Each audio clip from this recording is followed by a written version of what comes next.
CM ಅವರು ಸ್ವೀಕಾರ ಮಾಡಿದ್ರು ಸಿದ್ದರಾಮಯ್ಯ. ನೋಡಿ ಅದಿನ್ನಾನು ಕೂಡ ಕ್ಯಾಬಿನೆಟ್ ಬಂದಿಲ್ಲ, ಬಂದಾಗ ಚರ್ಚೆ ಮಾಡಿ ನೋಡ್ತೀವಿ. ಬಿಜೆಪಿಗೆ ಏನಕ್ಕೆ ಅಷ್ಟ ಆತಂಕ ಇದೆ? ಅವರು ಜಾತಿ ಗಣತಿ ಮಾಡ್ಬೇಕಂದ್ರೆ ಫಸ್ಟ್ ಎಲ್ಲಾ ಬಿಜೆಪಿ ರೂಲ್ ಸ್ಟೇಟ್ಸ್ ನಲ್ಲಿ ಮಾಡಿ, ಗುಜರಾತ್ ಅಲ್ಲಿ ಮಾಡಿ, MP ನಲ್ಲಿ ಮಾಡಿ, ಉತ್ತರ ಪ್ರದೇಶನಲ್ಲಿ ಮಾಡಿ, ದೇಶಾದ್ಯಂತ ಮಾಡಿ, ಜಿತ್ನಿ ಆಬಾದಿ ಉತ್ನಾ ಹಕ್ ಅಂದ್ಬಿಟ್ಟು ಏನು ಸ್ಲೋಗನ್ಗಳಿಗೆ ಅವರು ಕೂಡ ಬೆಂಬಲಿಸ್ತಾ ಇದ್ದಾರೆ, ಒಳ್ಳೇದೇ. ಫಸ್ಟ್ ಅಲ್ಲಿ ಮಾಡ್ಬಿಟ್ಟು ನಮ್ಗೆ ಉಪದೇಶ ಮಾಡಕ್ ಹೇಳಿ.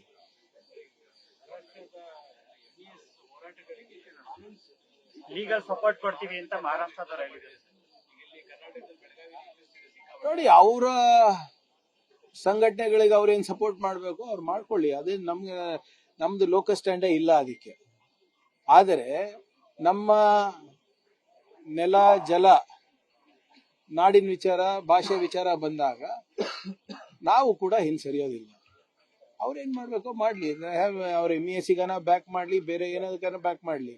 ಆದ್ರೆ ಮಹಾರಾಷ್ಟ್ರ ಅವ್ರು ಇರ್ಬೋದು, ಗೋವಾದವ್ರು ಇರ್ಬೋದು, ಕೇರಳ ಇರ್ಬೋದು, ತಮಿಳ್ನಾಡು ಇರ್ಬೋದು, ಆಂಧ್ರ ಇರ್ಬೋದು, ಏನೇ ಗಡಿ ವಿಚಾರ ಇದ್ರು ಅಲ್ಟಿಮೇಟ್ಲಿ ಕಾನೂನಾತ್ಮಕವಾಗಿ ಹೋರಾಟ ಮಾಡ್ಬೇಕಲ್ಲ.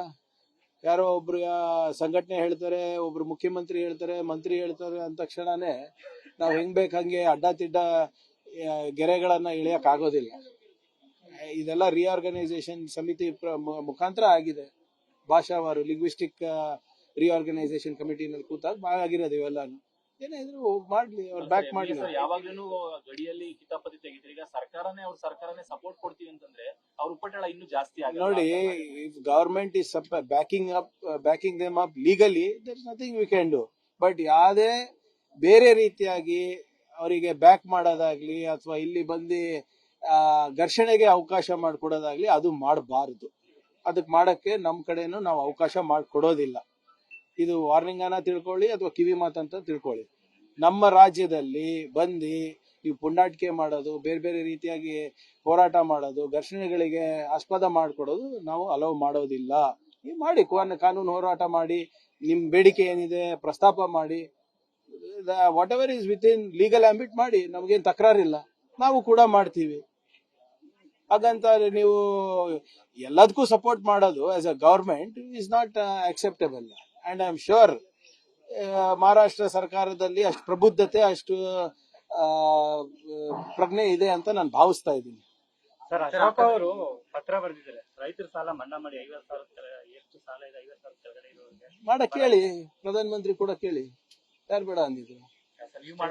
ಹೌದು ಸರ್, ನಾವೇ ಈಗ VBG ಗ್ರಾಮ್ಜಿನೂ ನಾವೇ ಮಾಡಬೇಕು. ಕೇಂದ್ರ ಪುರಸ್ಕೃತ ಕಾರ್ಯಕ್ರಮಗಳು ಯಾವ್ದು ಮೋದಿ ಅವರ ಹೆಸರಿದೆ ಅದಕ್ಕೆಲ್ಲಾನು ನಾವೇ ದುಡ್ಡು ಕೊಡ್ಬೇಕು. ಜಲ್ ಜೀವನ್ ಮಿಷನ್ಗೂ ನಾವೇ ದುಡ್ಡು ಕೊಡ್ಬೇಕು. ರೈತರ ಸಾಲನು ಮನ್ನಾ ಮಾಡ್ಬೇಕು ಅಂದ್ರೆ ಮಾಡೋಣ. ಇವ್ರು ಏನ್ ಮಾಡ್ತಾ ಇದಾರೆ?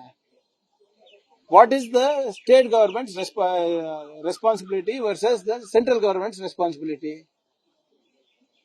ಇದೇ ಅಶೋಕ್ ಅಣ್ಣಂಗ್ ನೆನಪಿಸ್ತೀನಿ.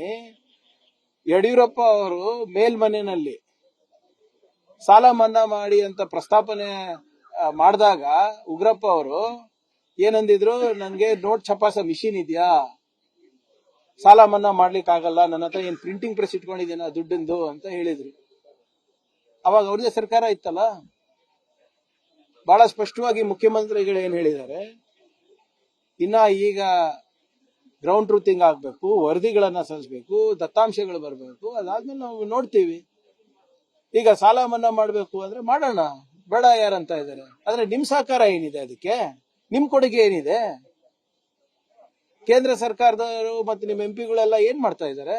ಬರೇ ಮನ್ ಕಿ ಬಾತ್ ಕೇಳಕ್ಕಿರೋದ ನೀವು? ನಾವು ಬಹಳ ಸ್ಪಷ್ಟವಾಗಿ ಮತ್ತೊಮ್ಮೆ ಹೇಳಲಿಕ್ಕೆ ಇಚ್ಛಾ ಪಡ್ತಾ ಇದ್ದೀನಿ, ಮಾನ್ಯ ಮುಖ್ಯಮಂತ್ರಿಗಳು ಎಲ್ಲ ರೀಜನಲ್ ಹೆಡ್ ಕ್ವಾರ್ಟರ್ಸ್ಗೆ ಹೋಗ್ತಾ ಇದ್ದಾರೆ. ಬರ ಪರಿಸ್ಥಿತಿಯನ್ನ ಹೇಗೆ ನಿರ್ವಹಣೆ ಮಾಡಬೇಕಂತ ಸಲಹೆ ಪಡಿತಾ ಇದ್ದಾರೆ, ವರದಿ ಪಡಿತಾ ಇದ್ದಾರೆ. ಅದು ಏನ್ ಕೇಂದ್ರ ಸರ್ಕಾರದ ಮಾನದಂಡದ ಪ್ರಕಾರ ಡ್ರಾಟ್ ಡಿಕ್ಲೇರ್ ಆಗ್ಬೇಕಾಗಿದೆ. ಅದಕ್ಕೆ ಏನೇನ್ ಬೇಕು ವರದಿಯನ್ನ ಸಿದ್ಧಪಡಿಸ್ತಾ ಇದ್ದಾರೆ. ಅದಾದ್ಮೇಲೆ ತಾನೇ ಇವೆಲ್ಲಾನು. ಮತ್ತೆ ಡ್ರಾಟ್ ಡಿಕ್ಲೇರ್ ಮಾಡಕ್ ಹೇಳಿ ಕೇಂದ್ರ ಸರ್ಕಾರಕ್ಕೆ. ಯಾಕೆ ವಿಳಂಬ ಮಾಡ್ತಾ ಇದೆ?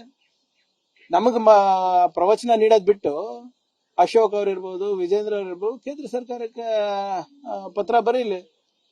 ಮಾನವೀಯತೆ ದೃಷ್ಟಿಯಿಂದ ತುರ್ತಾಗಿ ನೀವು ನಿಯಮಗಳನ್ನ ಸರಳೀಕರಣ ಮಾಡಿ, ಸರಳಗೊಳಿಸಿ ಬರೋದು ಡಿಕ್ಲೇರ್ ಮಾಡಕ್ ಹೇಳಿ.